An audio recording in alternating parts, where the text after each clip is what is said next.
Hi అండి. ఈ సమ్మర్‌లో అందరికీ చల్లగా ఐస్ క్రీమ్ తినాలనిపిస్తుంది కదా! అలా అనిపించినప్పుడు బయటికెళ్ళి తెచ్చుకునే పని లేకుండా ఇలా ఇంట్లోనే సింపుల్‌గా ప్రిపేర్ చేసుకుందాం.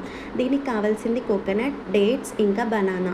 ఇప్పుడు మనం కోకోనట్‌ని చిన్న పీసెస్‌గా కట్ చేసుకొని ఒక మిక్సీ జార్‌లోకేసుకొని కొన్ని వాటర్ పోసుకొని గ్రైండ్ చేసుకోవాలి.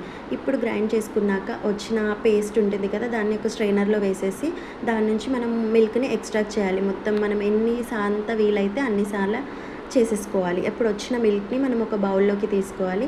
ఆ మిల్క్‌ని మళ్ళీ మిక్సీ జార్‌లో వేసుకొని, ఇప్పుడు దాంట్లోకి మనం డేట్స్, స్వీట్‌నెస్ కోసం డేట్స్, ఇంకా నచ్చిన డ్రై ఫ్రూట్స్ కూడా వేసుకోవచ్చు.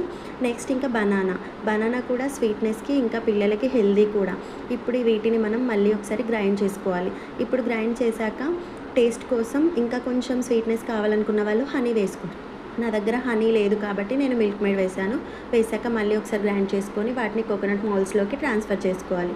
ఇప్పుడు దీనిపైన మనకి నచ్చిన టాపింగ్స్, డ్రై ఫ్రూట్స్ ఏదైనా వేసుకోవచ్చు.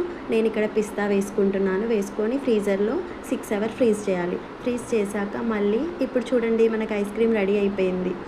ఇప్పుడు దీన్ని మనం చల్లగా ఎంజాయ్ చేయొచ్చు. నేనిక్కడ ఇప్పుడు మా బాబుకి టేస్ట్ చూపిద్దాం అనుకుంటున్నా. చూడండి మీరే ఎలా ఎంజాయ్ చేస్తాడో.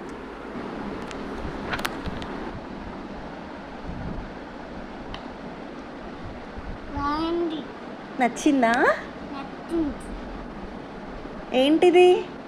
నచ్చింది. ఏంటి? నచ్చింది. ఐస్ క్రీమా?